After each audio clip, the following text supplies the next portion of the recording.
Hello बच्चों, let's read the given question. The question says magnetic field at the center of a circular coil of radius r through which a current I flows is option A directly proportional to r, option B inversely proportional to I, option C directly proportional to I, option D directly proportional to I square. So to calculate the current magnetic field due to a current carrying circular coil at its center, we can use Biot-Savart law. Biot-Savart law का जो expression है of magnetic field can be written as B bar is equals to mu naught by 4 pi I dl bar cross r bar upon r cube. ये basically हमने vector form लिखा है Biot-Savart law का. In terms of magnitude हम क्या लिख सकते हैं, mu not by 4 pi IDL sine theta upon R square. So this is the expression we will be using to solve the given question. अब यहाँ पे we need to understand R वो point, वो डिस्टेंस है जहाँ पे we are interested in calculating the magnetic field from the current carrying source या wire.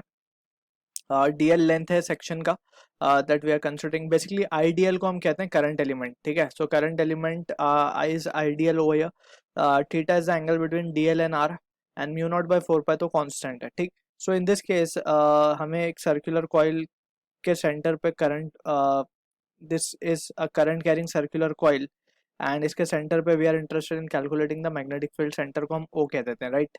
अब यहाँ पे क्या करते हैं हम, we will consider a section of length DL. ठीक है ना, और डीएल का सेक्शन वही होगा जो सेक्शन मींस डायरेक्शन होगा, जो डायरेक्शन करंट का होगा. ठीक है ना, let's say current is flowing in the clockwise sense. ठीक है, सो डीएल का डायरेक्शन जो होगा दैट विल बी दिस, और we can say this will be the direction of magnetic field as well, क्योंकि करंट यहाँ पे sorry this will be the direction of DL vector, right.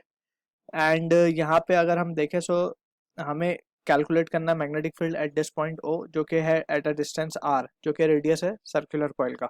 ठीक है, सो यहाँ पे अगर हम एंगल देखें डीएल और आर के बीच में, सो इट इज 90 डिग्री.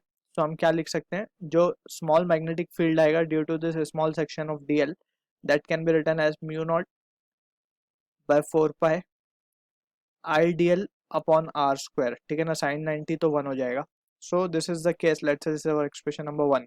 अब हमें ये थ्रू आउट द कॉइल, ये हमें सिर्फ सेक्शन की वजह से नहीं निकालना, हमें पूरी कॉइल की वजह से निकालना है. सो हमें क्या करना पड़ेगा, just we need to integrate it.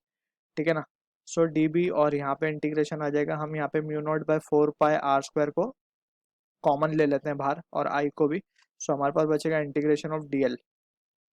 ठीक है, अब यहाँ पे we need to be careful, ये जो इंटीग्रेशन की वैल्यू आएगी that will be value of B. And यहाँ पे वी कैन से डीएल जो होगा दैट विल बी 0 से 2 pi are, that is basically ये तो सरकमफ्रेंस होगा पूरा सर्कल का जो कॉइल है. ठीक है, सो डीएल डीएल लेंथ को जब हम इंटीग्रेट कर देंगे तो we will get the circumference, that is we can write this value as to be mu not I by 4 pi R square. So ये आएगा हमारा 0 से 2 पाई आर. सो यहाँ पे we will substitute the value as 2 pi R. यहाँ से we can see pi and pi will get cancel, R से एक आर कैंसिल हो जाएगा. सो जो रिजल्ट हमारे पास आएगा that will be mu not I upon 2 R. So basically ये जो रिजल्ट हमारे पास आ रहा है that is the magnetic field at centre O. ठीक है, due to the current carrying coil, right. अगर हमें डायरेक्शन चाहिए मैग्नेटिक फील्ड का, सो हमें क्या करना पड़ेगा, just we need to curl the finger in the direction of current. ये करंट का डायरेक्शन था हमारा. ठीक है, और करंट के डायरेक्शन में हमने डीएल को भी लिया है. ठीक, so just we need to curl the finger in the direction of current and thumb will give the direction of magnetic field, जो कि हमारे केस में आएगा इनवर्ड. ठीक है, so this is what the हमने जो निकाला that is just the magnitude, और direction we can use by right hand thumb rule. सो यहाँ पे हम देख सकते हैं फ्रॉम दिस वी कैन से therefore V is proportional to the current. So यहाँ पे हम देख सकते हैं ऑप्शन सी जो होगा हमारा is the answer to the question. I hope you understood the solution. All the best.